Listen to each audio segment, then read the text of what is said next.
Okay. So I'd like to discuss with you 3 examples about conditioning. So one is a kind of a formula or some conceptual example. So the question is the following. How would you calculate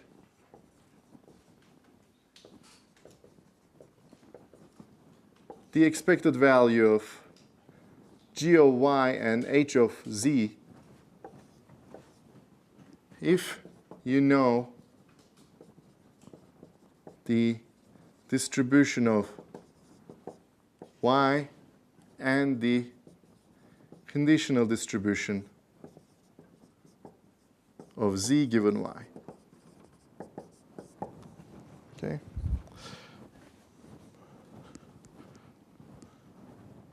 So in many concrete examples, you need to identify, you need to see what you're doing and then think, and then come up with the right approach. So if you have some setting where you need to calculate the expected value of a function of y and the function of z, okay,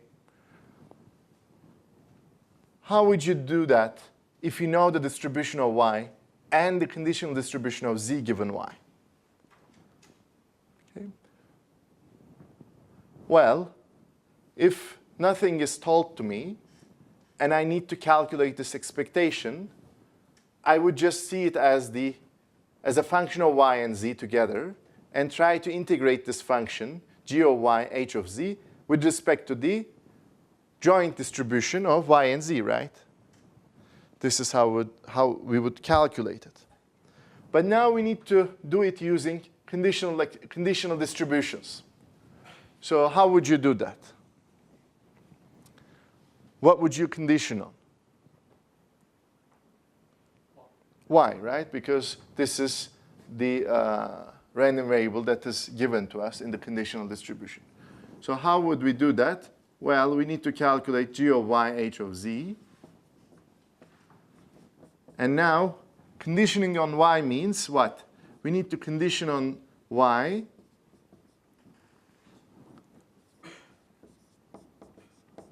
and then this has to be, this is a random variable that is a function of y, so we need to take the expected value of this. So again, we use Tower property.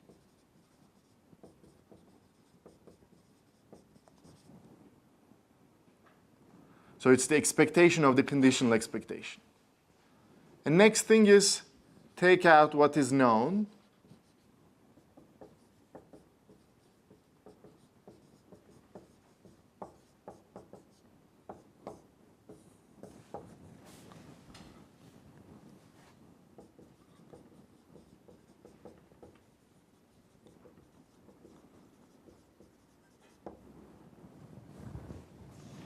And now we need to calculate the conditional expectation of h of z given y. So for this, we can use our formula. Well, we need to look at this, g of y. Now this is going to be what? H of z, conditional distribution of z given y. And now we need to integrate this.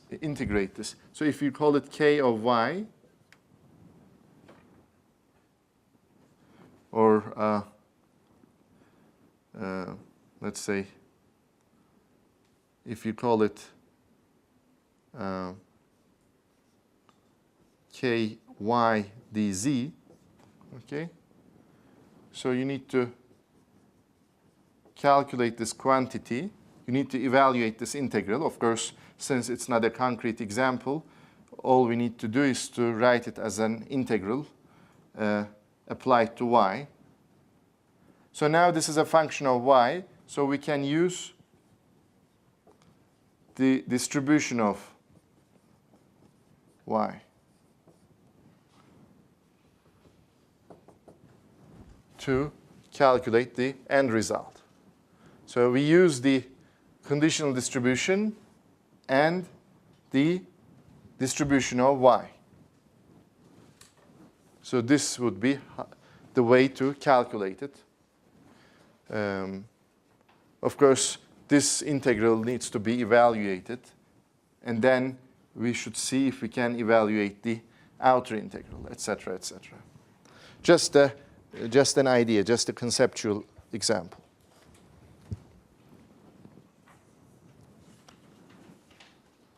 Okay, one concrete example now.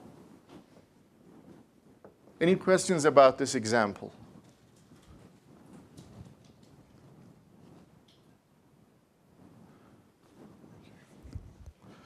Okay, so let's say we have independent standard Gaussians, xz. Independent Gaussian 0, 1. And we have y, which is x plus z. So the question is, what is the conditional distribution of z given y?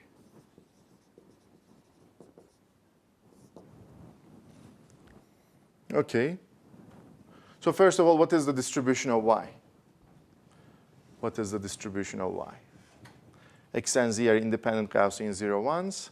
What is the distribution of y? Sorry? Gaussian with mean and variance 2, right? So it's linear combination of two independent Gaussians. So x, z together form a jointly Gaussian vector, right? So x plus z is a linear combination of its components. Therefore, y is Gaussian 0, 2, because since they're independent, we add the variances and there is no covariance term as a linear combination of independent Gaussians.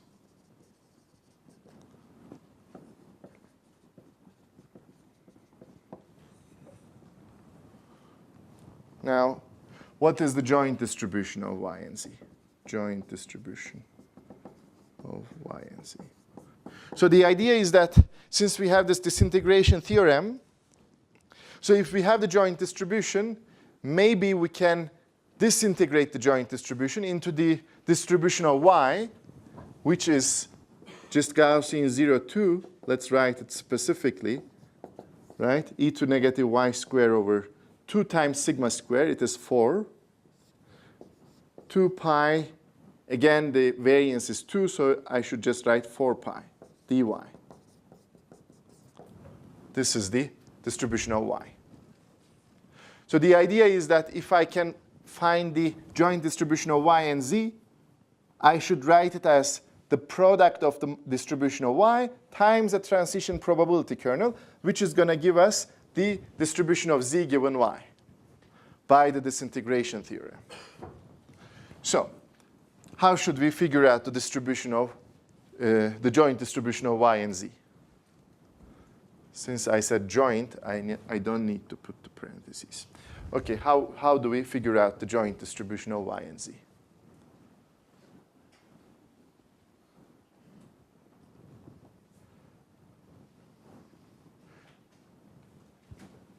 We have that y is equal to x plus z. So it's the joint distribution of x plus z and z. You know the distribution of x, you know the distribution of z, you know that they are independent, so you know the joint distribution of x and z. But y and z we don't know. So let's figure out the distribution of y and z. How can we do that? Well, we can just pick an arbitrary function of y and z and try to calculate this expectation. Remember that kind of a method, right?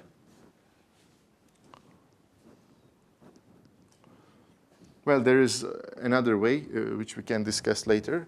Anyway, so this is f of x plus z and z.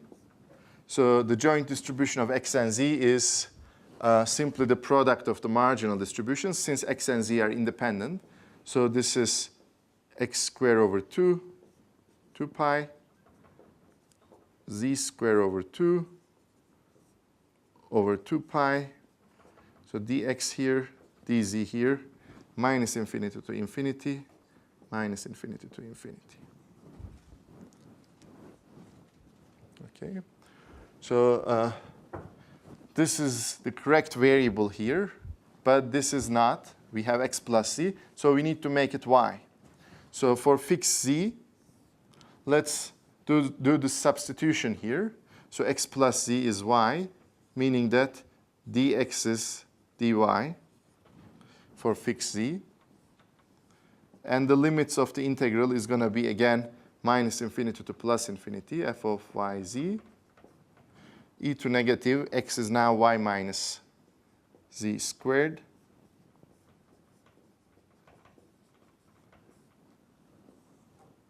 E to negative z squared over 2, square root of 2 pi dz.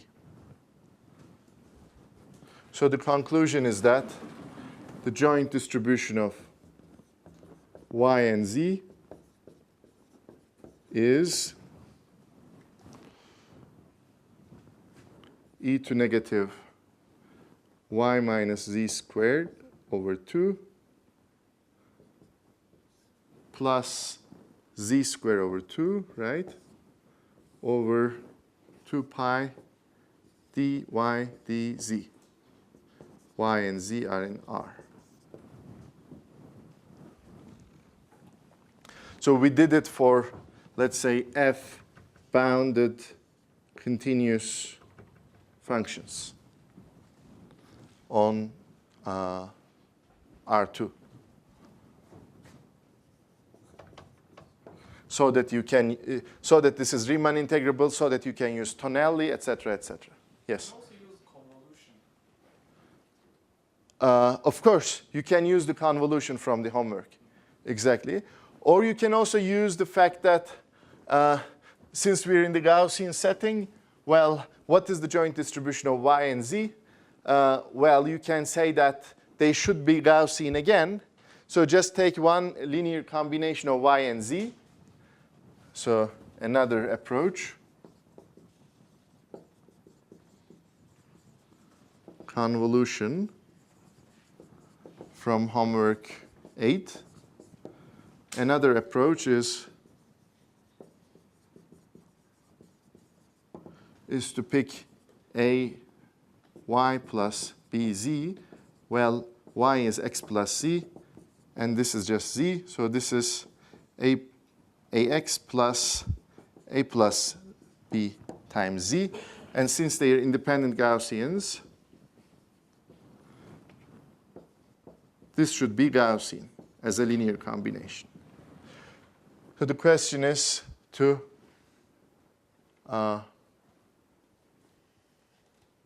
this is Gaussian for every a and b. This means y and z are jointly Gaussian vector. So you can find the mean vector and covariance matrix. And hopefully this covariance matrix has non-zero determinant so that you can use the formula that we stated for, well, I didn't even check if the covariance matrix is invertible in this example. So this approach might fail, but I'm not sure. I don't know. Okay, just check if this works. Anyway, this method always works. This method always works. And we are quite close to our answer. So here's how we figure out the conditional distribution of z given y. So this is the joint distribution, right? Pi dy dz. And this is the marginal distribution of y. So by the disintegration theorem, in some sense, we should divide pi by nu. Of course, what I mean by that is that writing dy dz as nu dy times ky dz. So what is this? This is e to y squared over 2, 4. And here we have a square root of 4 pi dy. So here we have e to negative, what is that here? Well, y squared over 2 z square and minus yz, I guess, over 2 pi dy dz. So this should be equal to the distribution of y times something. And this something is as follows. Well, what is missing here? First of all, there is a missing dz. What else is missing here? E to negative. There should be a y squared over 4. There should be a minus yz, and there should be a z squared. Right? So that when we multiply these two, we're going to get this exponential term. And this is simply 2 times square root of pi. Therefore, we need the square root of pi here. It must be the case because there is a unique disintegration, right? There is no other way for this transition kernel. And what kind of a distribution is this? So ky dz is e to negative. So what kind of a distribution is this? E to negative something with squares divided by square root of pi something something. What kind of a distribution is that? Of course, there is one answer, right? And this is, which distribution is that? Gaussian, right? There can be nothing else. So this is, this looks like I need a 2 here, which means my standard deviation should be 1/2.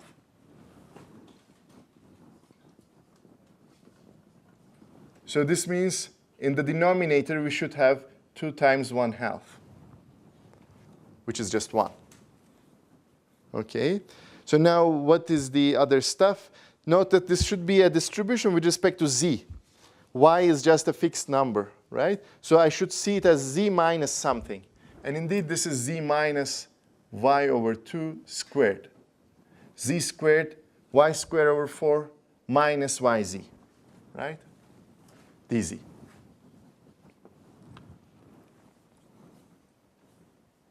So this is, in fact, the conditional distribution of z given y equals little y. So let's say it in words. Given y equals little y, z has the, z is, let's say, the conditional distribution of z is Gaussian with mean y over 2, variance 1/2. Or I can say it this way. Given y, the conditional distribution of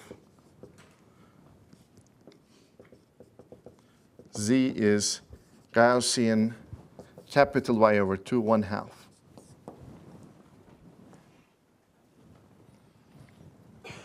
Random mean because it is given y. So given y means I can use y as a parameter of the distribution. And here, the parameter appears in the mean of the distribution, conditional distribution.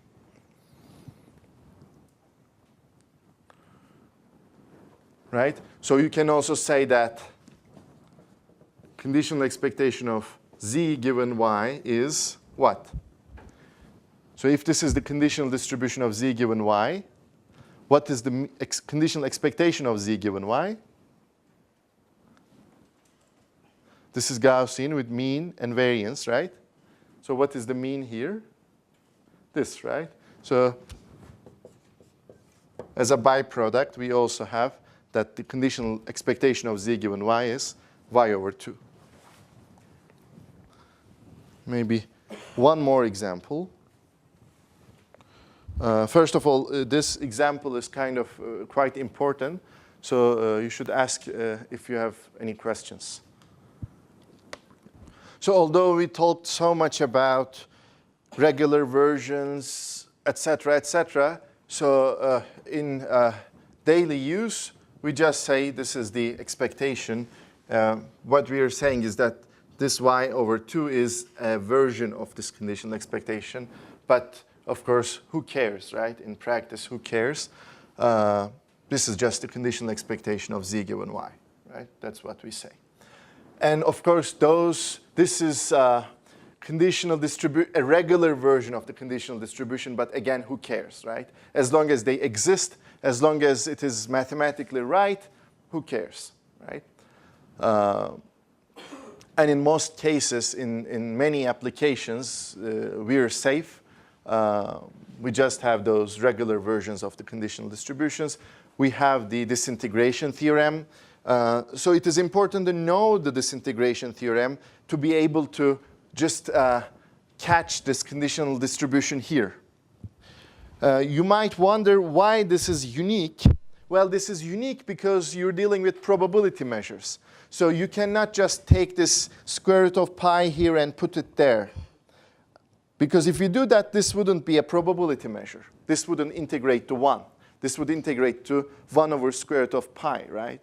So there is a unique disintegration into probabilities. And we figured the distribution of y first just to be able to cheat here. Because once we know the distribution of y, all we have to do is to just write it as the product of this and something else. And we know the end result. We know here. So there is a unique choice of this. Maybe one more example. So a short example. So at some point, we had a joint distribution of the following form. So recall from chapter 3. So we had a joint distribution of the following form. So it starts like an exponential. And then there's a Gaussian part. Z squared over 2y, 2 pi y dz. Yeah, so this is for positive y and real z.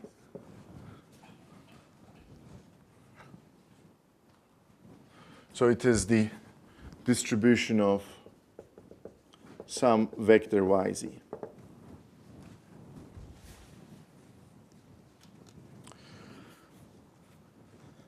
So in chapter 3, we calculated a few things about that.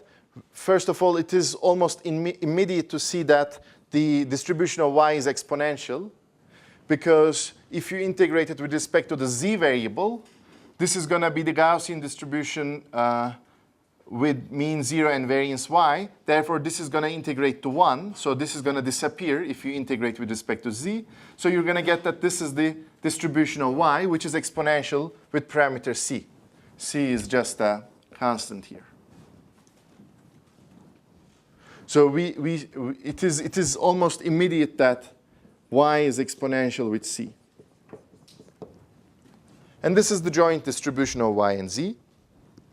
So we also calculated the distribution of z, which was quite interesting, right? So when you try to integrate it with respect to y, you run into some calculus problems. So it was an interesting calculus problem, and we solved it using Laplace transforms. But it took like half an hour or so to really get the density of y, right? No, the density of z. And it was the double exponential distribution, or the so-called Laplace distribution. But we're not interested in the distribution of z now. All I'd like to say is that we can immediately see the distribution of z given y here. Because this is pi, and this is nu, which is a probability distribution.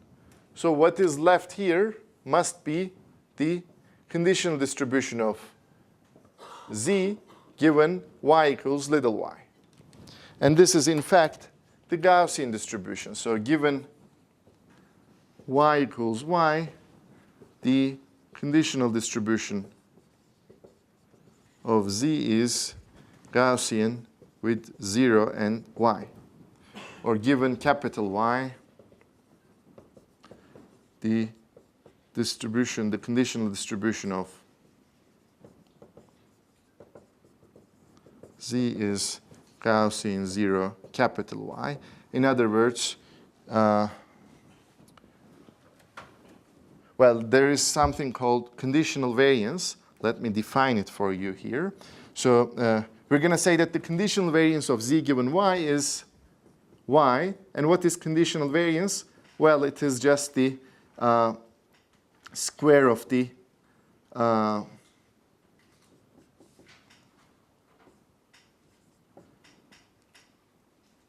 conditional expectation of this.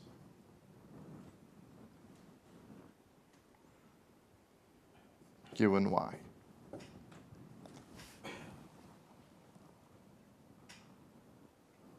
Okay, and this should be equal to y in this example, because the conditional distribution of z is Gaussian 0 y, so the variance must be just y.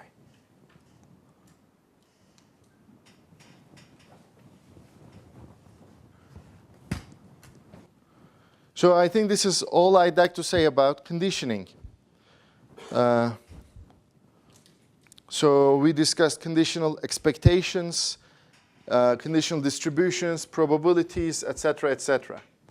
But of course, these are used a lot in the study of stochastic processes, because many stochastic processes are defined in terms of conditional distributions or conditional expectations. Okay? For instance, think about the Markov chains that you might have learned in an undergraduate course on stochastic processes. Well, Markov chains are about, so the Markov property is all about conditional behavior, right? In other words, you look at your position at time n, so the conditional distribution of your position at time n, given your positions at times 0 up to n minus 1, is the same as your conditional distribution at time n, given your position at time n minus 1. So there is only one step dependence. Okay? So this is called Markov property, and in fact, this is also valid. This is also stated in a more general setting in continuous time with continuous state spaces. For instance, if you've studied continuous time Markov chains, they are also Markov in some sense. They satisfy some Markov property again. And there is another class of stochastic processes called martingales, which is used a lot in financial applications. And those martingales are also defined in terms of their conditional behavior, but more like conditional expectations. Okay?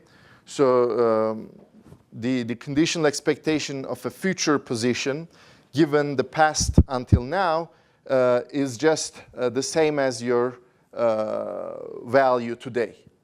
Okay? So the martingale property is about your expected value at time n minus 1, given everything so far by time n, is simply just your position today xn. Okay? So if you look at the future from today, your conditional expectation is just your current position. Okay? This is called the martingale property. So many things are defined in terms of conditional behavior. That's why conditioning is an important concept, because it is about the dependence on information that we gather so far. Okay? Yes? When we talk about the Markov chains, we say it's conditionally independent. So we can talk about such a phrase, right? Conditional. Exactly, conditional independence, yeah. Actually, I will include it as a homework problem, right? The definition of conditional independence and characterization of that. So there's going to be some discussion of conditional independence. Okay? So in the definition of independence, we have equality of expectations, right? expectation of a product is the product of the expectations. So if you make all those expectations conditional expectations, then you have conditional independence. Okay? So two things are conditionally independent given some sigma algebra G. Okay? So X and Y are conditionally independent given G if f of X times G of Y given G is f of X given G, G of Y given G. Right? Conditional independence. So all you do is to replace, so for all f and g, right? For all f, g, let's say positive measurable. You can talk about conditional independence, exactly.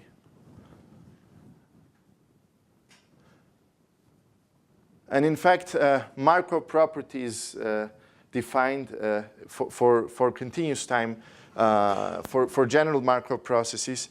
Markov property is defined in terms of conditional independence.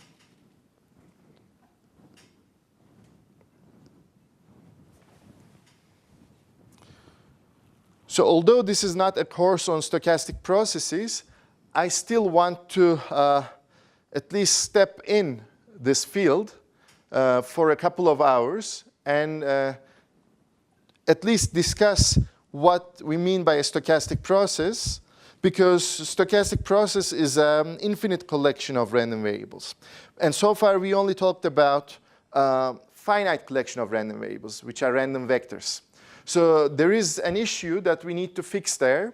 And the issue is that can we see a stochastic process? Namely, if you have a sequence of random variables, x1, x2, x3, so forth. In other words, you have an infinite collection of them. So that you don't stop at time n, but you go forever. If you have an infinite collection of random variables, can you see it as a single random variable in a giant image space? For instance, if you have x1 to x5, you see it as a single random variable whose image space is just R5, let's say, right? Euclidean space with dimension 5. Can you see an infinite collection of random variables as a single random variable and talk about its measurability, for instance, right? So we're going to address this question next week on Tuesday, and we will also talk about existence of stochastic processes. Probably only in discrete time, but there is a theorem which tells us that if you tell me your conditional distributions, in other words, if you tell me your conditional distribution of xn given x0 to xn minus 1, and if you do it for every n, there exists a probability measure hosting a stochastic process whose for which the distribution of xn given x0 to xn minus 1 is given by the specified conditional distribution. In other words, there exist stochastic processes in discrete time satisfying certain conditional distribution requirements. Of course, you can require a lot of things, right? It should satisfy this and that, all those conditional distributions, et cetera, but if there is no such stochastic process, then you can, so all your computations become just meaningless, right? So you have to guarantee the existence of such a stochastic process. And the same problem is even more involved in continuous time. So you want to define some process, right? Let's say a Poisson process. So a process is called Poisson process if it satisfies, if it has stationary independent increments, and it has this Poisson distribution, et cetera, for every t and every s. Does there exist such a process? Does there exist such a probability space with such a stochastic process satisfying all those requirements? So the existence problem somehow becomes quite crucial and might be even very difficult in continuous time. And in discrete time, it is slightly easier. We're going to discuss this theorem in discrete time next week. And for continuous time, well, if you just have distributional requirements, conditional distribution requirements, then there is so-called Kolmogorov's extension theorem, which tells you that such stochastic processes exist if the given conditional distributions are consistent enough among each other. Okay, so, but of course you can add more properties, more requirements, for instance, some path properties. For instance, Brownian motion is a stochastic process with some path requirements. For instance, there is a process, let's say, W in continuous time, okay? So it is an infinite collection of random variables. So this is called Brownian motion, let's say standard Brownian motion, or a Wiener process.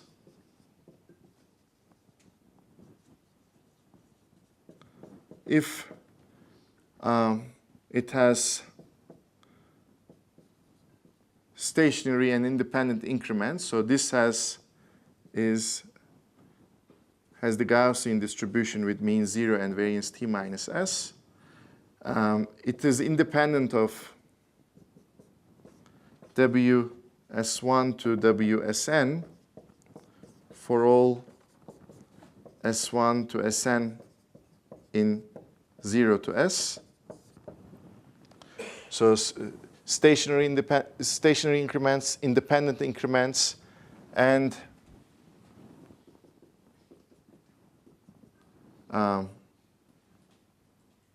so the path of the process, the path of the process as a function of time, so is a continuous function for almost every omega. And let's say it starts with value 0, with probability 1. So this is just a definition, and doesn't mean that such a process exists, right? So one has to prove that such a process exists. So there exists a probability measure, probability space, omega fp, on which there is a Brownian motion, standard Brownian motion.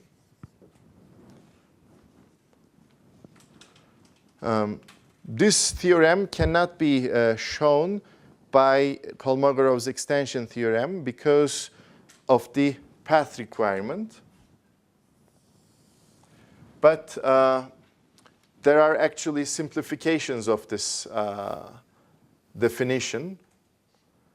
And in those cases, you can have some constructions.